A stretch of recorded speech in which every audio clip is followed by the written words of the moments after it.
Buenas noches, amigos míos. Estamos en otra cápsula del Club de Ajedrez Salvador Allende. Esta tarde, o mejor dicho, esta noche, nos acompaña nuestro amigo José Luis Hernández Valderas. Como ya les dije, él es entrenador y también da clases de ajedrez en las utopías.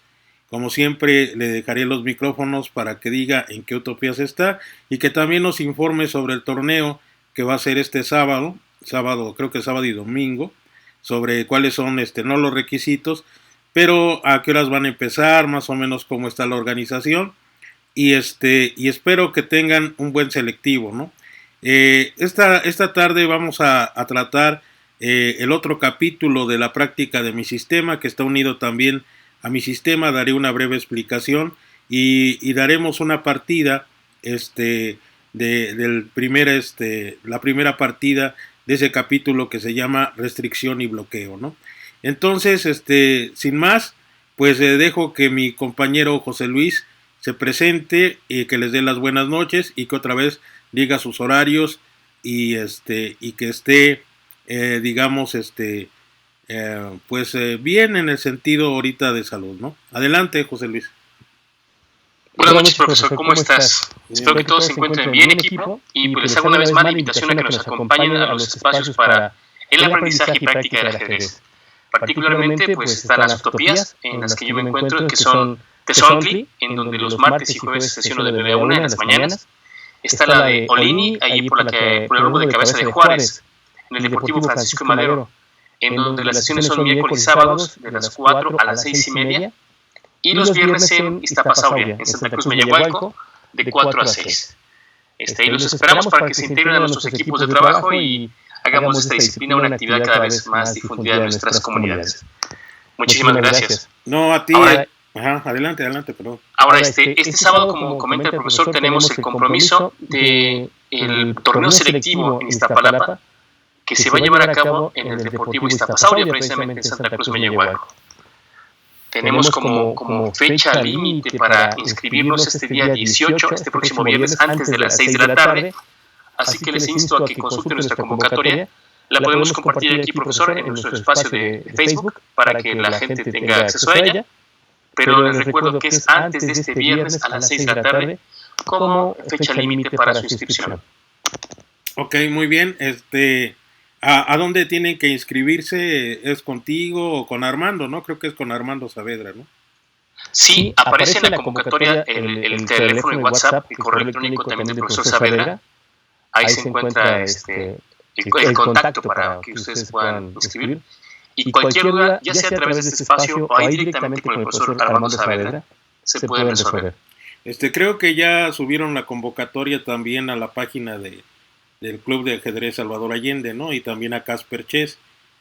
Aparte de que ya tienen, digamos, algunos lugares en donde esa convocatoria ya está subida y ya está difundida, ¿no? Entonces, pues solamente esperemos que tengan, digamos, una buena asistencia y que otra vez busquemos la buena representación de la alcaldía Iztapalapa, ¿no? No lo dudo porque al menos en niños y en jóvenes tenemos buena madera en el sentido real de la palabra y estamos pues no solamente creando buenos jugadores, sino que incluso algunos jugadores han ido a representar otras alcaldías con el orgullo de Iztapalapa, ¿no?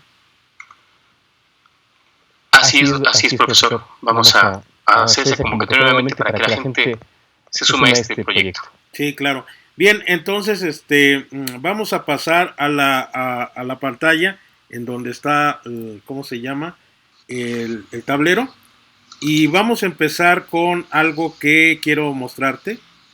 Vamos a poner una posición.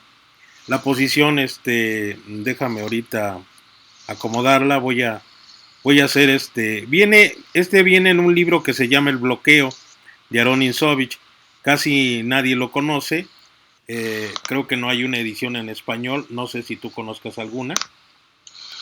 No, profesor, no conozco ese material. Entonces vamos a hacer lo siguiente. Aquí, por ejemplo, es unas simultáneas. No va a haber torre en A1. Bueno, el peón ahorita. A ver, deja ver. No me quiere borrar la torre, ya. Entonces ahora el peón lo coloco aquí. Y ya lo grabo. Y primero vamos a ver esta posición, ¿no? Está todo correcto. ¿Cómo se llama? Sí, se aprecia perfectamente el tablero y el material de lectura, profesor. Muy bien. Voy a decir unas cuantas palabras sobre lo que vamos a ver. En el libro de mi sistema, en el libro que tiene el primer capítulo, que son las nuevas ideas sobre el centro, Ninzovich es donde revoluciona, digamos, el ajedrez, ¿no? Antes se pensaba que ocupar el centro era lo deseable, en este caso con peones. Tener, digamos, E4 y D4 como centros de peones, pues parecía que era el objetivo, ¿no?, de cada partida de ajedrez. Hasta que llegó Ninzovich y dijo que debíamos de fijarnos en casillas y no en peones, no en ocupación. Entonces él dedujo que las 4 casillas centrales podían controlarse a distancia y entonces renovó el ajedrez con nuevas defensas o nuevas formas de ataque con los fianquetos, en este caso fianquetando los alfiles ya sea en G2 o en B7, digo en B2, perdón. Igual las negras, ¿no?, creando defensas como la India de rey, la Ninzo-India, la India de dama, la Griunfeld, varias líneas que se dieron con la defensa y con ¿cómo se llama? El ataque, ¿no? Bien, pero para pasar al segundo capítulo, que es restricción y bloqueo, vamos a saber por qué hay que restringir y a quién hay que restringir y a quién hay que bloquear. Ninzovich dijo que el peón tiene como casi un deseo así muy fuerte de expansión, ¿no? Entonces siempre cuando avanza el peón, si lo dejan, pues se pueden crear peones pasados. En este caso los peones pasados salen de las mayorías. ¿Qué son las mayorías? Si ustedes ubican los flancos, ya sea flanco de dama o flanco de rey, es cuando hay un número mayor de peones contra otro menor. En este caso, en el flanco de dama, podríamos tener los siguientes mayorías, ¿no? 3 peones blancos contra 2 peones negros, 2 peones blancos contra 1 negro. Ninzovich decía que la mayoría que tuviera menos peones era la más rápida. Así 3 contra 2 era más lenta que 2 contra 1, ¿no? Entonces esa es una cuestión. También él habló de la mayoría central. En este caso las columnas D y E tienen, digamos, 2 peones, los peones de D y los peones de E. Cuando están en el centro, si yo cambio peones, puede haber una mayoría de 1 contra 2, por ejemplo, o de 1 contra 1, lo cual sería un centro fijo, pero siempre se trata de buscar una mayoría en el centro, en este caso de 2 contra 1, ¿no? Igual en el flanco de rey se pueden crear mayorías como las que vimos de 3 contra 2, 2 contra 1. Bien, hay que crear peones pasados cuando se tienen mayorías y este deseo de avanzar debe ser controlado, debe ser restringido y utilizar una pieza como bloqueador para evitar que se mueva el peón. En este caso, el mejor bloqueador, según Aron Ninzovich, es el caballo. El caballo es una de las piezas, digamos, espectaculares en este tipo de ¿cómo se llama?, de eventos, ¿no? Muy bien, ¿no quieres añadir algo a esto, José Luis, o sigo con el problema? No, está excelente tu comentario, profesor. Sí, menciona que en el centro, hablando de caballo como la mejor pieza para bloqueo, se recomienda en un punto avanzado la instalación de un caballo, preferentemente, o en su defecto un alfil, mientras que en los costados, en las casillas, en las columnas H, G, A y B, es preferible tener en los puestos avanzados la instalación de piezas pesadas, en este caso torres o damas, para tener mayor control sobre el escenario de juego. Exacto, muy bien lo acabas de decir. La centralización incluye colocar las piezas de largo alcance en las diagonales correctas, o sea, en las grandes diagonales que van de A1 hacia H8 o si no de H1 hacia A8, ¿no? precisamente cruzan las 4 casillas que es el centro, digamos, de una partida de ajedrez, es la parte medular de toda estrategia hipermoderna. Colocar las torres en las columnas centrales también es algo deseable, como vimos en el primer capítulo de centralización.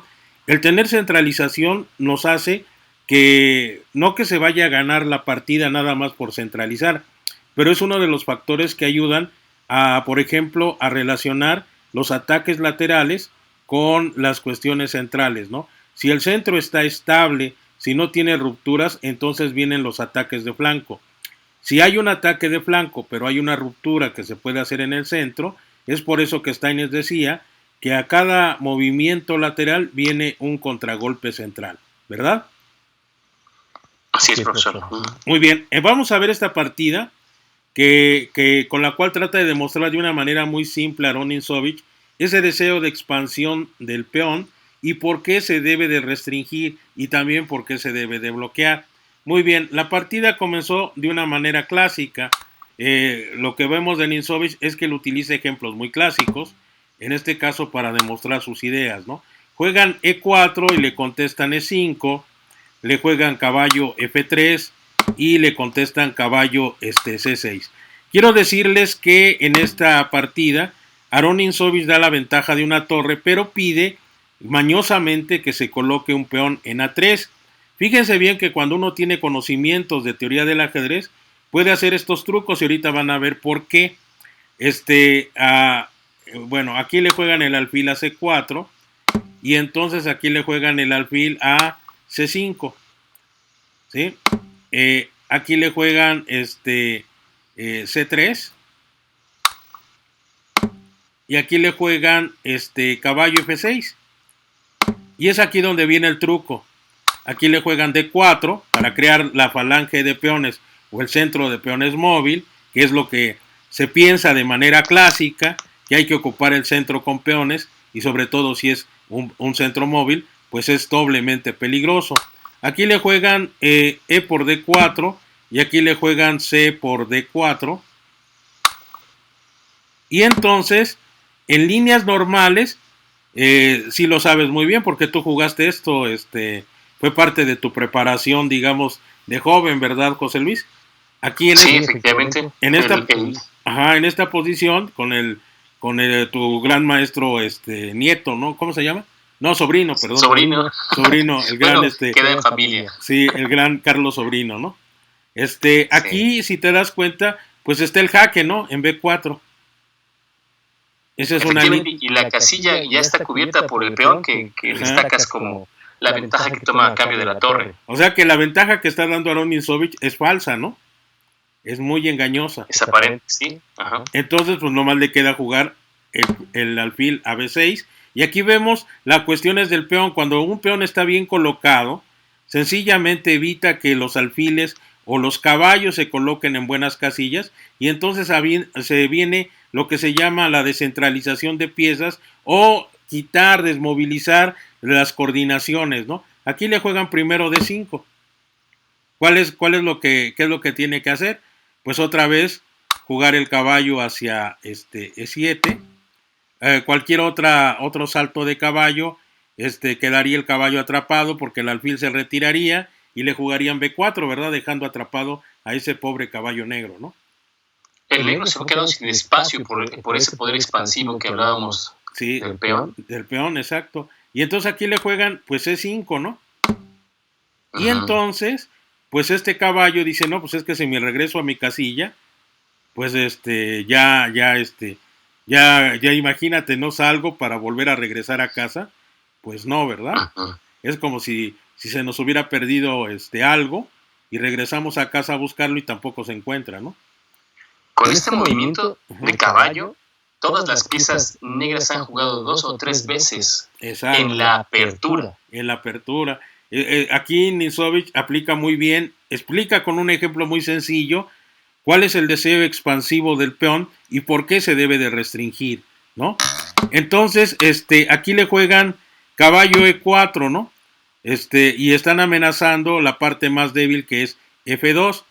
Esto tal vez fuera peligroso siempre y cuando no estuviera tan atrasado en el desarrollo las negras, a pesar de que han sacado 3 piezas, ¿verdad, José Luis? Así es. Aquí le falta material al negro para que ese ataque sea exitoso. Exacto, aquí vemos principios de ataque, o sea, donde se va a atacar debe de haber muchas piezas, ¿no? Precisamente para abrir líneas y hacer sacrificios y elaborar los patrones de mate. Aquí no podemos hacer un mate de caballo y alfil porque no tenemos el material suficiente. El otro caballo está demasiado atrás, ¿no? Uh-huh. Entonces aquí le juegan D6, aquí le juegan peón por peón, digo C por D, y aquí le juegan E por D. Fíjate nada más qué posición, ¿verdad? Completamente abierto para hacia ese rey. Claro, hacia ese rey, ¿no? No puede quitar el caballo porque entonces la columna queda abierta y ese caballo se puede clavar fácilmente, ¿no? Entonces aquí arriesga, ¿no? Caballo por F2, pensando, bueno, pues ya gané una torre, ¿no? Por lo menos ya gané una torre, ¿no? Pero el blanco piensa de la siguiente manera, pues toma la torre porque yo lo que tengo es un ataque de mate, ¿verdad? Le juegan dama B3. ¿Cómo ves la jugada? Pues aprovechando los puntos débiles del oponente, su falta de espacios, ese desarrollo está muy retrasado y va directamente sobre la casilla F7, el punto sensible del rey negro. Si te das cuenta, todo está colapsado, ¿no? Entonces lo único que le tiene que hacer es tomar la torre, como dicen, pues ya por lo menos, como dicen los niños, ¿no? Cuando yo les decía, ¿cómo te fue? Dice, me mató, pero yo le gané la dama.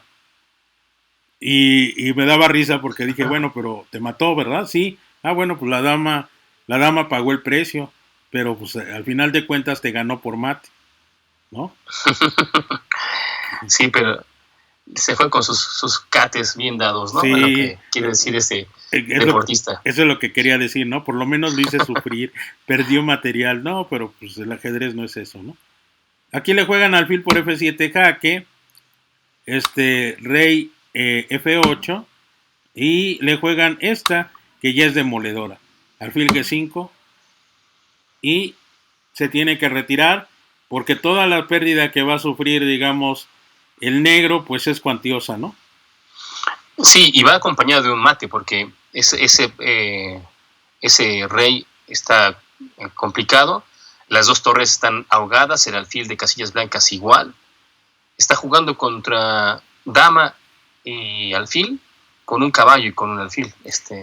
Ajá, bueno, con este ejemplo quiero decir que sencillamente el jugador que lleva las negras sufrió el deseo, como decía Niensovich, esa lujuria por avanzar del peón y ese movimiento que va hacia adelante y hay que restringirlo y hay que bloquearlo, ¿verdad? Lo interesante es que aquí están los elementos tácticos que les decía. Si ustedes unen una estrategia con táctica elemental, en este caso con la clavada, como decía Aaron Niensovich, que la clavada es la parte más importante de su estrategia, verán que la clavada va a estar en todas sus partidas. Verán que el caballo y el alfil van a ser como los protagonistas de tragedias hipermodernas, ¿no? Aquí tenemos también un claro ejemplo de que el desarrollo supera a la cuestión material. Cuando tienes una idea clara, no importa el material. Empieza la partida con material de menos, pero con importantes conceptos estratégicos. Sí, yo por eso dije que esto es una trampa muy buena de Aaron Niensovich, ¿no?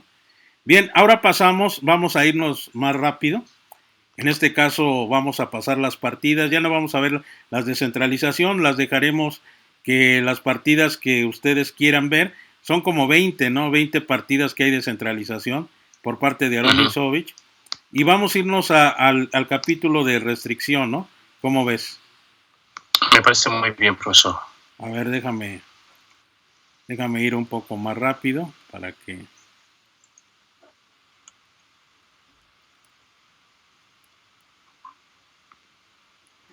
Aquí vamos a ver, aquí dice, bueno, aprendamos a conocer más ampliamente el territorio central, ¿no? Esto se lo recomiendo mucho, la partida es muy buena. Dejaremos, no para después, pero creo que ya con las... Quisiera... Ajá, dime. Perdón, quería reforzar el ejemplo anterior con un comentario del libro del arte de la guerra. Adelante. Efectivamente, la clavada que utiliza en esta partida Aaron Nimzowitsch inmoviliza completamente al rival.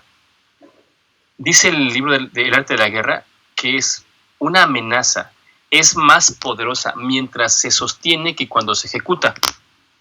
La clavada aquí inmoviliza completamente el juego de las piezas negras y nos da tiempo a que sigamos acumulando energía, sacar las torres, dirigirlas hacia sus puntos, y la amenaza de mate va a ir surgiendo. Entonces, bien claro, tenemos que inmovilizar las piezas del rival, las anula del tablero, ¿no? Y tenemos piezas atoradas por obstáculos, restricción, bloqueo de peones, y por las mismas piezas del jugador con negras. Bien, nos estamos tardando un poco porque, como ya les dije, estoy saltando las páginas. Y a ver si no me pasé. No, un cuerpo móvil de peones en el centro. ¿Cómo se mantiene el contacto entre un centro de peones avanzados y las piezas defensoras, ¿no? Bien, todavía no estamos en eso. Estamos en la partida número 18, ¿no? Creo que es lo que vi. 16. Esto sería como buena tarea. No sé si alguien te ha pedido el PDF. No, profesor. Pero sería bueno que lo tuvieran, digamos, muchos de los alumnos para que vieran estas partidas, ¿no? Por sí mismas, las discutieran en grupo y que incluso trataran de buscar algún defecto, ¿no? Que es como realmente se hace un estudio de ajedrez, ¿no? Sobre todo en grupo, ¿no? ¿Cómo ves? Sí, se revisa en equipo y se entiende más. Se entiende más claramente. Claro, la última partida creo que es contra Marshall. Sí, esta partida se la recomiendo mucho. Es una gran partida, sobre todo porque Nimzowitsch aquí exhibe, digamos, una comprensión de la posición que no tiene Marshall en esos momentos, ¿no? Sobre todo las cuestiones de centralización, ¿no? Bueno, creo que son más de 20. Esta con Duras también está excelente. La de Marshall es la número 21, profesor. Ah, ya. Y está en la 48, en la página 48. Ok. Bien, ya llegamos aquí. Restricción y bloqueo, ¿de acuerdo? Esto es, ¿no? Aquí, por ejemplo, no sé si quieras leer la primera parte. ¿Sí lo ves? Sí, profesor. Dice, lo mismo que con la... Perdón, no alcanzo a ver el título, dice restricción y bloqueo. Ah, sí. No más que estoy poniendo a ver, deja ponértelo acá para que veas así. Y ahorita paso al otro lado. Perfecto. Dice restricción y bloqueo. Lo mismo que con la centralización, con la táctica de restricción y bloqueo, puede obtenerse resultados excelentes por cuyo motivo recomendamos su estudio a todos los aficionados sin distinción alguna, ni de categorías. Resulta sorprendente comprobar que en muchas ocasiones un aficionado de categoría inferior utilice con más habilidad el bloqueo que un jugador de primera línea, principalmente en mi especialidad de bloqueo-sacrificio. Aquí el aficionado de primera categoría falla más fácilmente que muchos ajedrecistas de segunda clase. Veamos la siguiente partida disputada entre dos aficionados. Muy bien, aquí vamos a ver lo que dice Nimzowitsch, ¿no? Que a veces un aficionado entiende mejores cosas del bloqueo que otro jugador que ya está más avesado en esto, ¿no? De hecho, alguna vez yo leí que a mí me pasó, ¿no? Sobre todo quiero decir que yo fui una de esas víctimas que a veces uno encuentra profesores de ajedrez que en vez de reforzar los pensamientos o las cuestiones innatas que tiene un alumno, las quieren destruir, ¿no? ¿Te acuerdas que yo te dije que yo jugaba Lecky, ¿no? Yo llegué a jugar a Lecky, ¿no? Pero no sabía cuál era el objetivo de la Lecky, o sea, a E4 llegué a deducir por mi cuenta jugar caballo F6, pero nadie me explicó cómo se jugaba el caballo F6, todo el mundo me decía que era una jugada mala. Entonces yo la dejé de jugar porque efectivamente, pues yo de pronto me avanzaban el peón, me empezaban a meter, digamos, a una posición que no me gustaba y me ganaban. Pero lo que dice Aaron Nimzowitsch es que muchos amateurs tienen estas intuiciones geniales y que lo que debería de hacer un maestro era reforzar las ideas. ¿Cómo ves? Me parece que sí, Coincido con esta observación porque el jugador nuevo en el ajedrez confía mucho en el peón como escudo. Quizá con esa precaución de no exponer a piezas de mayor valor, lo utiliza con mucha agilidad, ¿no? Puede ser ese el factor, ¿no? Sí, aquí le juegan D5. Estamos en una partida cerrada, ¿verdad? Aquí le juegan Gambito, ajá, C4. C4 y aquí viene el, ¿cómo se llama este? El Blumfeld, ¿no? Creo que es Blumfeld. No me acuerdo cómo se llama. Bueno, ajá, perfecto peón E4, E5, sí. Ajá. Y todo esto es conocido, al menos en la teoría, ¿no? Si tomas el peón, este peón avanza, precisamente aquí empiezan las cuestiones de restricción, que quiere decir que el caballo que debe de ir a C3 ya no puede entrar a C3, ¿verdad? Sí, efectivamente le quita su casilla natural de salida. Exacto, le quita su casilla natural y aparte se altera la estructura de peones. En este caso hay peones doblados, ¿no? Uh-huh. Entonces aquí le juegan, ¿cómo se llama? Peón 3 torre dama. Y aquí le juegan el alfil hacia F5, ¿verdad? Sí, alfil F5. Ahí le juegan, creo que dice peón 3 rey, ¿verdad? E3. Ajá, E3. Y entonces aquí le juegan C5, ¿no? Uh-huh. Reforzando ese peón central. Exacto, aquí le juegan peón por peón. Y fíjate, esta gran jugada que hace, si es un aficionado, es como dice Ninzovich, eso de una gran intuición. No toman el peón, sino que juegan caballo C6. O sea, provocando el avance del peón, ¿no? Es como una Lekin, pero del flanco de dama, ¿no? Uh-huh. Ajá, exacto. A la clavada de la dama. Sí, como dice, sorprendente sacrificio con vistas al bloqueo. O sea, vamos a tener movilidad de peones, pero vamos a buscar cómo bloquear esa posición. Obviamente le juegan peón arriba, D5. Ajá, D5, y entonces le toman el caballo, le toman el peón que está en E5, ¿no? Ahí le juegan caballo F3, y entonces aquí ya empiezan las labores de bloqueo. Decía Ninzovich que cuando un caballo no puede bloquear, la siguiente pieza útil es un alfil, ¿no? Uh-huh. Ahí ya vemos que hay un bloqueador, ¿no? Al avance. Entonces ya vemos el concepto de que si restringes y después bloqueas la posición, pues es la técnica, digamos, de Ninzovich. De hecho se llama técnica RBD, que se llama restringir, bloquear y luego destruir, ¿no? Para que vayan pensando como una especie de acrónimo, ¿no? Técnica RBD. No, eso no quiere decir que tenga que ver algo con una telenovela infame, ¿no? Pero sí, sino que es Ya te estaba mirando sospechosamente, profesor. Sí, no. La técnica RBD significa restringir, bloquear y luego destruir, ¿no? Ahí que dicen, ¿alfil 2 rey o alfil 3 rey? Alfil 2 rey, la jugada 9. Ah, sí, alfil 2 rey, ¿no? Entonces... Preparando el enroque, sí. Sí, alfil 2 rey. Y después de alfil 2 rey, le juegan... Caballo, ajá. E7. Caballo E7. Muy bien, caballo E7. Otra vez para mantener a los bloqueadores, ¿no? Esa es la idea. Enroque corto. Como ven, la idea de restringir y bloquear crea hasta flexibilidad en la manera de desarrollos, ¿no? ¿No lo crees así, José Luis? Sí, va jugándose de una forma muy natural cuando tenemos el concepto de bloqueo, ¿no? Claro. Sí, cuando tenemos, ¿por qué debemos de bloquear un peón? Dama C7, y sobre todo porque hay un peón que ya pasó la cuarta horizontal, el territorio de las blancas, y ya está en territorio de las negras, ¿no? No sé si quieras leer lo que dice ahí. Dice, el peón blanco de ventaja permanecerá inactivo durante mucho tiempo. En cambio, la centralización de las piezas negras es una excelente base para el bloqueo lento, pero seguro del enemigo.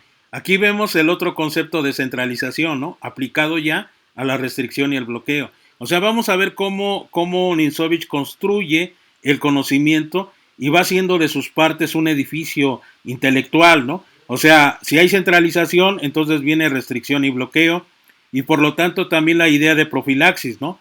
otra vez lo repito, según Ninzovich, la profilaxis son jugadas que no son ni agresivas ni defensivas, sino que son sobre todo seguras, o sea, hay que asegurar la posición. Esa forma de asegurar la posición crea el término profilaxis, que en términos de medicina significa otra cosa, ¿verdad? Por ejemplo, nosotros tenemos profilaxis ahorita en el COVID, ¿no? Hay medidas de profilaxis, pero como el cubrebocas, etcétera, ¿no? Bien, ahí le juegan caballo por caballo, alfil por caballo, y ahora le juegan F4. F4. Veamos cómo sigue el comentario. No sé si quieras leerlo, José Luis. Dice, la presión negra sobre la diagonal 3 dama, 7 torre rey ha cerrado la posición blanca. Ajá, ha encerrado la posición blanca, ¿no? Bien, ahora le juegan esto.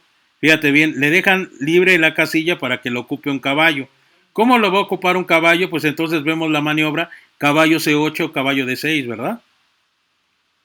Entonces primero le juegan esto. Jaque, ganando el tiempo, ¿no? El rey se va hacia 1 torre y ahora viene una jugada excelente de una manera posicional que yo creo que muy pocos esperan. Enroque largo. ¿Cómo ves? Sí, no se antoja de primera vista porque faltan peones en el enroque. Exacto. Queda muy extendido. Está muy extendido, pero el bloqueo ha hecho que esté seguro. ¿No? Entonces aquí le fue... Ajá, adelante, perdón. Pues las piezas negras han cerrado su tensión sobre las casillas de color oscuro. Ahí es donde el blanco no tiene injerencia, ¿no? Tiene su alfil, pero su alfil quedó bloqueado por el peón de F4 y el alfil centralizado impide el avance del peón B porque está clavado, ¿no? Claro, no está clavado y por ejemplo aquí le juegan caballo C3 y es aquí donde vemos la jugada profiláctica, ¿no? Hay que ver hacia dónde va ese caballo y entonces te darás cuenta que esta jugada tiene como objetivo asegurar la posición. O sea, no es ni agresiva ni es defensiva. Más que nada es profiláctica. Evita que tú coordines mejor tus piezas. O sea, eso también tiene que ver con la restricción. Restringir no solo equivale a los peones, sino también a las piezas. ¿Cómo ves? Sí, este alfil en D4 corre peligro si ese caballo juega B5, ¿no? Muy bien, entonces, ese momento preventivo, digamos como sinónimo de profilaxis. Sí, dice la movilidad de las piezas blancas. Aún mejor alfil por caballo, ¿no? Seguido de torre 3 dama. Cualquier ataque sobre la columna CD sería detenido con peón 3 caballo dama y peón 4 torre dama. O sea, aquí nos da incluso, Ninzovich nos da otras alternativas, ¿no? Para hacer nuestra profilaxis, ¿no? Podríamos hacer alfil por caballo, doblando los peones y luego colocar la torre, aunque no sea muy buena, deteniendo el avance del peón y después buscar la coordinación de piezas. ¿Cómo ves? Sí, perfectamente. Los peones blancos quedan completamente desarticulados, no queda material para ataque en el flanco de dama. Ajá. Y la torre en 3 dama, o sea, 6 en D6, se puede facilitar utilizarla con la técnica del elevador sobre la columna, sobre la línea 6, para empezar a atacar al rey rival. Muy bien, aquí le juegan peón 4 caballo rey. Atacando al alfil. Ajá. Y entonces vemos que le juegan alfil por caballo, ¿no? Alfil por caballo, primero.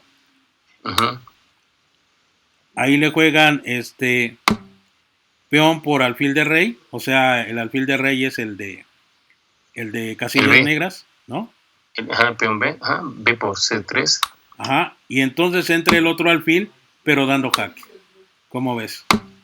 Y por eso se eliminó el caballo, porque el caballo era el defensor de la casilla E4, ¿no?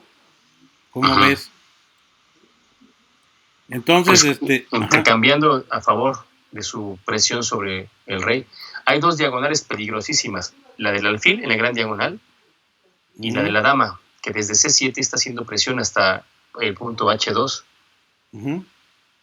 Y aquí tenemos formas de abrir esa columna H, ya sea por el uso de la torre D6 y luego H6, o buscando el intercambio de peón de H por los peones blancos que están muy extendidos, sin soporte. Muy bien, aquí le juegan el alfil a F3, y entonces aquí le juegan alfil por alfil, aquí le juegan dama por alfil, y veamos ahora cómo Ninsovic ya establece, el jugador de las negras, no solamente ya establece un bloqueo, sino que ya este final va a resultar ganador, y tenemos un final de caballo contra alfil en casos extremos, o de torre y caballo contra torre y alfil, o dama y caballo contra dama y alfil, ¿no? En todos los casos, el final va a ser muy bueno para las negras. ¿No crees eso?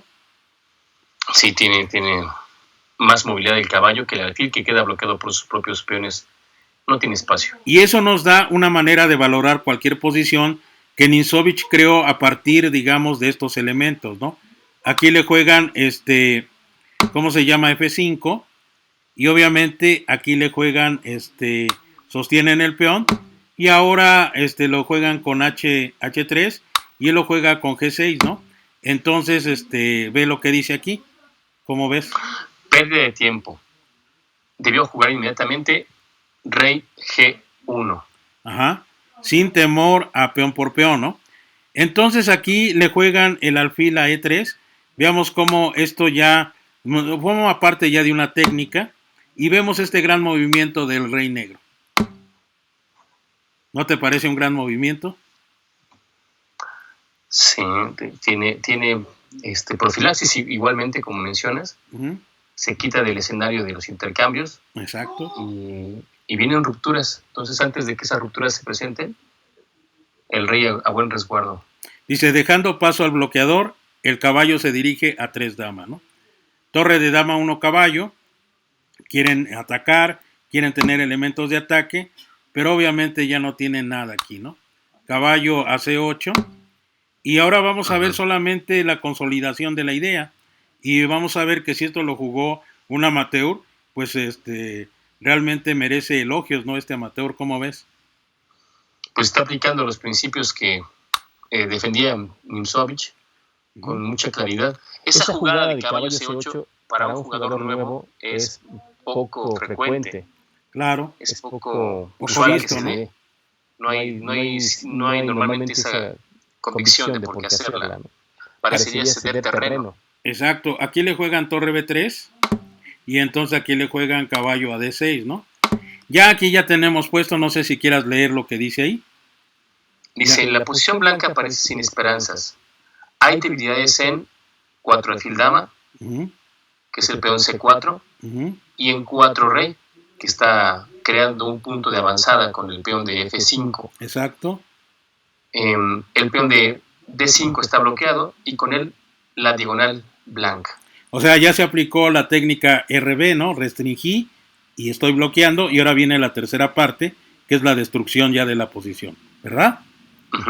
Entonces aquí le juegan esto, que parece como si fuera una amenaza muy fuerte, pero hay que tomar que el caballo que está en D6 está protegido, nadie lo puede quitar. Esas son unas técnicas de bloqueo. O sea, cuando colocas un caballo en una casilla, rara vez te lo pueden quitar, ¿verdad? Y cuando está ahí, pues queremos decir que tiene un vigilante, pues sencillamente a prueba de balas, ¿no? No hay manera de quitarlo. Entonces, pues él sencillamente se va hacia el extremo. O sea, ya se quita, digamos. Y entonces ahora buscan, digamos, como ya les dije, solamente les queda el recurso de la táctica. Aquí les juegan torre a B6. B6. Y entonces aquí viene la centralización como una de las formas también de la estrategia de restricción y bloqueo, ¿no? Como ven, las columnas centrales están, digamos, bien colocadas las torres para cruzar, digamos, por las casillas centrales y detener cualquier ruptura, cualquier avance. Entonces estamos viendo que tanto la centralización como la restricción y el bloqueo cumplen una función muy amplia de la estrategia de Ninsovic, ¿verdad? El negro está conteniendo a las torres blancas con un par de peones y caballo. Claro. La fuerza que normalmente tiene una torre con formación de batería es mayor. Aquí están anuladas por la presencia de ese caballo.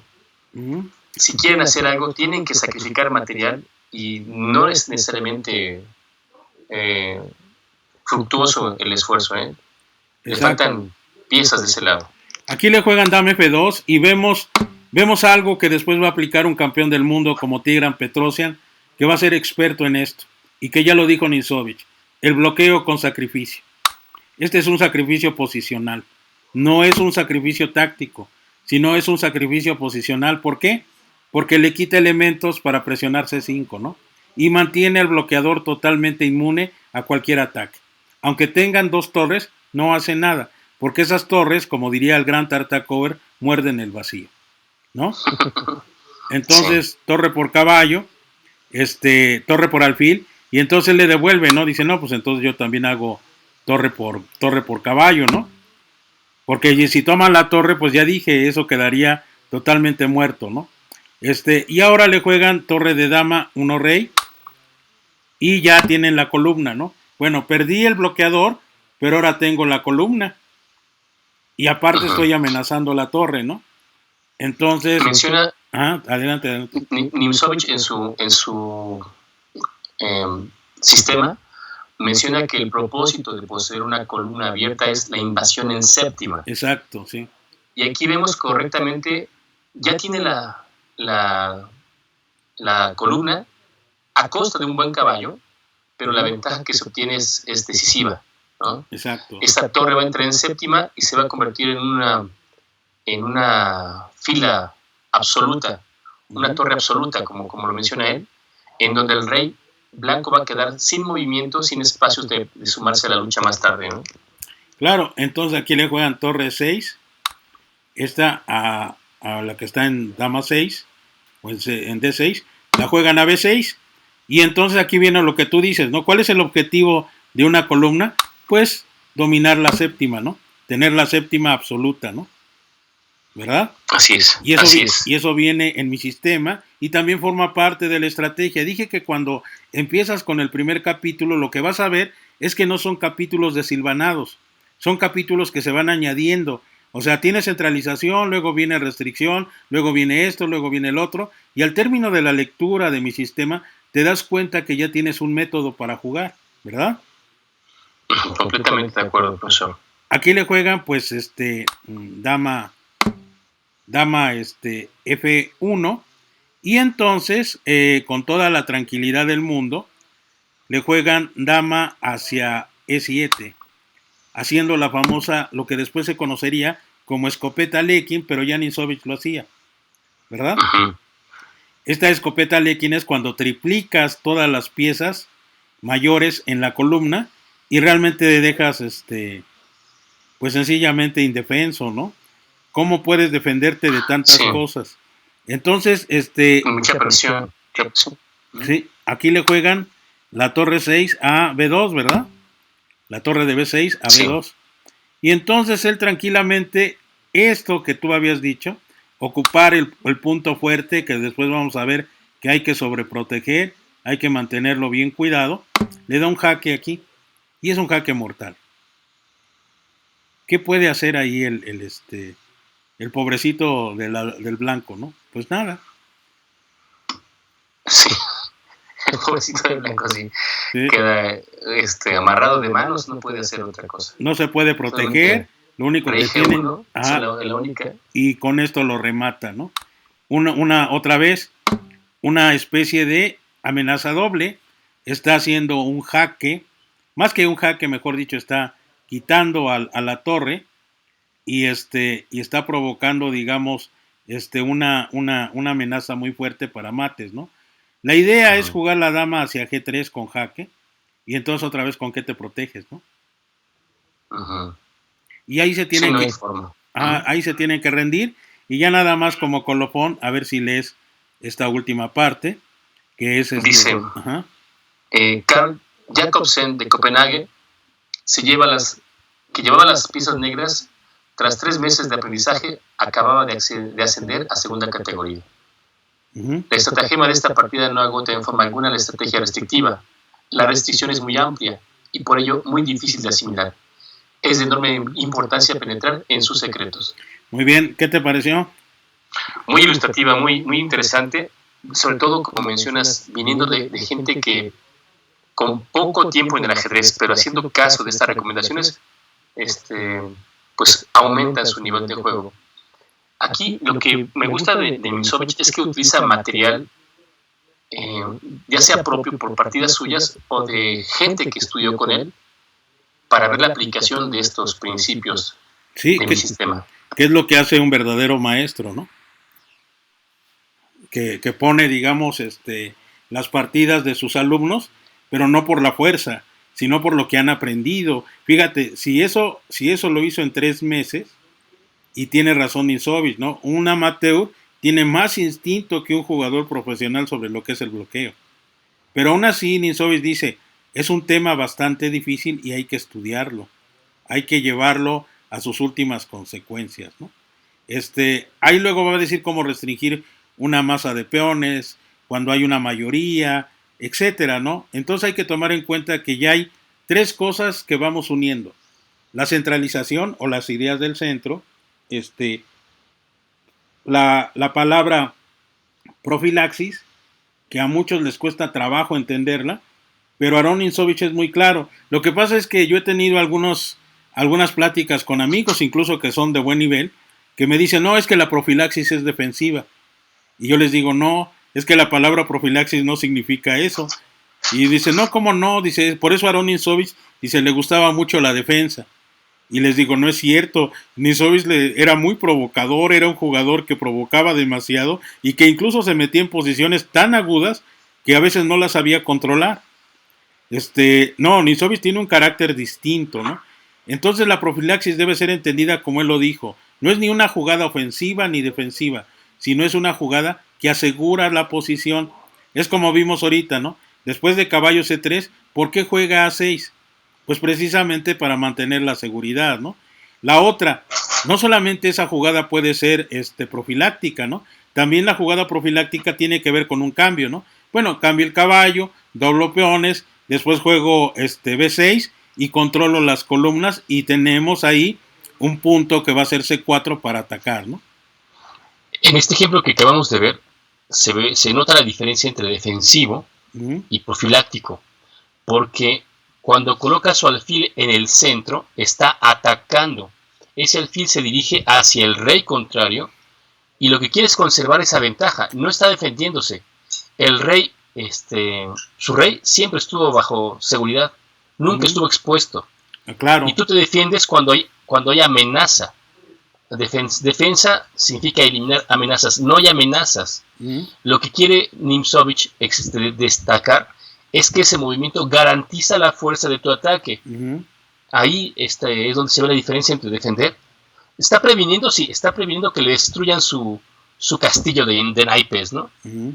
Alfil está muy bien centralizado y hay que garantizar su permanencia. Lo mismo que pasó con el caballo. El caballo estaba haciendo un trabajo importante de bloqueo y cuando canjeas esa divisa es porque sacas una ventaja mayor. Y las torres dobladas en penetración a séptima, pues ya vimos en qué acabó.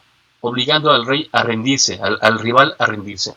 Sí, por ejemplo, Nimzowitsch decía algo que incluso iba contra Steiner, ¿no? Dice que él no creía en eso de las ventajas que se van acumulando, ¿no? Decía, hay que olvidarlo. Dice, es correcto, pero en el juego clásico, en el juego que establece Steiner, ¿no? Como principio. Pero entonces dice, yo les traigo, como se dice, un nuevo evangelio, ¿no? Y esa manera de jugar de Nimzowitsch es altamente provocadora. O sea, yo de hecho sigo admirando lo que dijo Reti, ¿no? Que en realidad quien inició todos estos pensamientos fue Manuel Lasker. Lasker, como filósofo, se dio cuenta que Steiner había propuesto una filosofía, digamos, de combate, ¿no? De lucha, y que servía esto para las cuestiones competitivas, no para otra cosa. Entonces, Lasker fue el primero y Nimzowitsch se dio cuenta de esto. Por eso admiraba mucho a Lasker y decía que Steiner era un profundo pensador. Por eso alguna vez dijo en mi sistema, ¿no? Dice, llegó Steinitz, así era un pensador profundo y nadie le hizo caso. O sea, tomaron su pensamiento como algo banal y lo aplicaron como formas prácticas, pero en realidad Steinitz es un pensador profundo. Y solamente aquel que se da cuenta de esto y se puede evolucionar con su ajedrez, ¿no? Entonces él no decía que Steinitz estaba equivocado. Lo único que decía es que había que hacerle algunas modificaciones, ¿no? Y la mejor modificación que hace Ninzovich es precisamente sobre algo que se malinterpretó, el centro. Centralizar, ya tenemos una idea distinta a lo que es la centralización. O sea, ya que viste esta partida, te das cuenta que la restricción y el bloqueo también son producto de una buena centralización. O sea, no puede haber otra cosa. Y luego viene el ataque de flanco, pero el ataque de flanco que hacen las blancas es inmediatamente castigado por un golpe central. Si te diste cuenta, cuando hacen una aventura lateral, viene el castigo de manera centralizada y entonces provoca un desajuste a toda la posición y por lo tanto ya sabemos de un determinado punto, como yo te decía, que todos los finales favorecen al negro por una sola cosa, que el caballo está mejor colocado que un alfil, ¿no? Y es un alfil que es interesante observarlo porque parece que flota en la nada, ¿no? Ajá. El caballo que bloquea parece que flota en el éter y no, de repente tiene su intercambio como poderosa divisa que es, ¿no? Sí, ya ves que quiso complicarlo después de torre por alfil. Si le aceptan la torre, queda muerta esa posición. Ya puede hacer lo que quiera el negro, en este caso Jacobsen, que se llama, que es de Copenhague. Y entonces, como yo pienso que Ninzovich al ver esta partida, como maestro, como entrenador, le debe haber dado un enorme gusto cómo se aplicaban sus pensamientos en una partida, ¿no? Y que fuera, para muchos puede ser un principiante, porque dice, subió a segunda categoría. Es como yo a veces les digo, ¿no? Si ese cuate es de segunda, discúlpenme, pero entonces yo soy de la infra quinta, porque todavía no llego a similares. Si me voy. Ajá, pido disculpas si me voy, ¿no? No sé cómo ves, cómo un jugador puede aprender y aplicar en 3 meses todo lo que le ha enseñado Aron Ninzovich. Eso quiere decir que las clases eran diarias, que la plática con Aron Ninzovich era fructífera, que las ideas, como dices tú, con los otros jugadores, el trabajo en equipo era espléndido y que no había ese egoísmo que luego a veces veo en otros países. Y estamos hablando de los años de guerra, estamos hablando de años en los cuales el mundo es caótico, en los cuales las comunicaciones no son tan idóneas como las que tenemos ahorita, ¿no? En que tal vez ahorita nos estamos comunicando por el internet, pero no sabemos apreciar esa tecnología, ¿no? No podemos crear una buena comunicación, ¿no? Esto nos debería de ayudar para crear buenas comunicaciones y crear una comunidad de ajedrez fuerte, pero yo a veces veo que el internet hace que las personas se vuelvan egoístas y solitarias, ¿no?